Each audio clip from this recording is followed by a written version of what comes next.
बीते कुछ दिन पहले अमेरिका ने अडानी के ऊपर अरेस्ट वारंट जारी कर दिया है, जिसको लेकर भारत में काफी गुस्सा देखने को मिल रहा है।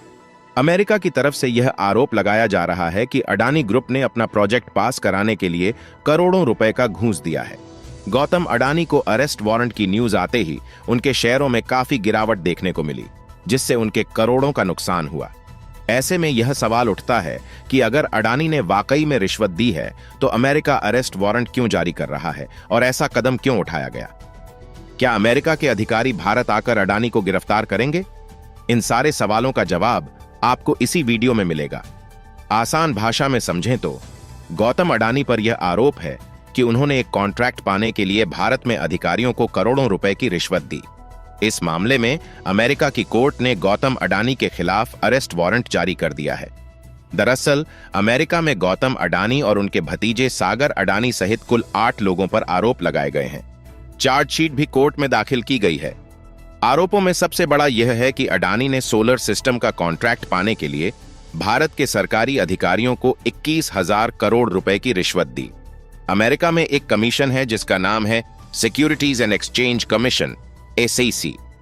SEC का आरोप है कि अडानी और उनके सहयोगियों ने भारत के अफसरों को रिश्वत इसलिए दी ताकि वे इस सोलर प्रोजेक्ट से अगले 20 सालों में करीब 17,000 करोड़ रुपए की कमाई कर सकें।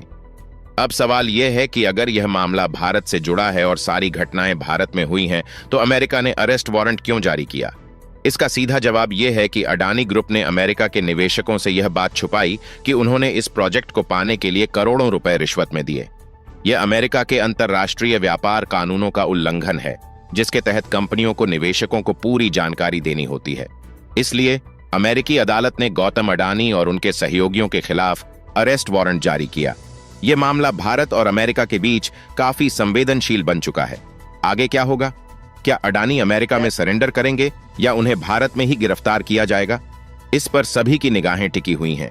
संशोधित टेक्स्ट। दर्शन, यह मामला अडानी ग्रीन एनर्जी और एज्योर पावर से संबंधित है। कोर्ट में जो चार्जशीट दाखिल की गई है उसके अनुसार इन दोनों कंपनियों को SECI यानी solar energy corporation of India को 12 गीगावाट बिजली सप्लाई करनी थी। SECI एक सरकारी कंपनी है। इस मामले में सरकारी कंपनियों और अधिकारियों का जुड़ाव है। 12 गीगावाट में से 8 गीगावाट अडानी ग्रीन एनर्जी और 4 गीगावाट एज्योर पावर को बिजली सप्लाई करनी थी। SECI को यह बिजली देश के अलग अलग बड़े पावर कंपनियों को बेचनी थी, परंतु उन्हें कोई खरीदार नहीं मिला। आरोप है कि अडानी और उनके सहयोगियों ने विभिन्न राज्यों के अधिकारियों से मुलाकात की और उन्हें रिश्वत दी ताकि SECI से उनकी बिजली खरीदी जा सके।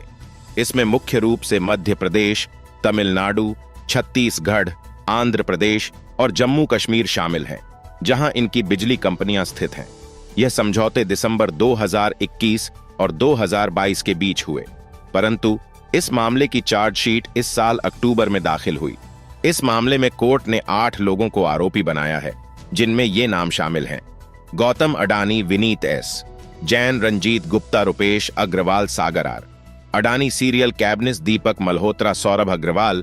एक की जांच FBI कर रही है, दूसरे की जांच securities and exchange commission SEC कर रही है। अब सवाल यह है कि क्या गौतम अडानी और उनके सहयोगियों को गिरफ्तार किया जाएगा? गौतम अडानी ने इन सभी आरोपों को सिरे से खारिज कर दिया है। उन्होंने कानूनी प्रक्रिया के तहत कार्रवाई की मांग की है। समाचार एजेंसी रॉयटर्स के अनुसार गौतम अडानी अब तक अमेरिकी अदालत में पेश नहीं हुए हैं और उन्होंने किसी भी आरोप पर सफाई नहीं दी है। अगर गौतम अडानी अमेरिका जाकर सरेंडर करते हैं तो उनके वकील आरोपों का जवाब दे सकते हैं, अमेरिकी अधिकारियों के साथ किसी समझौते की बातचीत कर सकते हैं। हालांकि यह इस बात पर निर्भर करेगा कि अमेरिकी अधिकारी इस समझौते के लिए तैयार हैं या नहीं। रॉयटर्स का कहना है कि कानूनी प्रक्रिया में देरी हो सकती है क्योंकि सबूतों पर सवाल उठाए जा सकते हैं।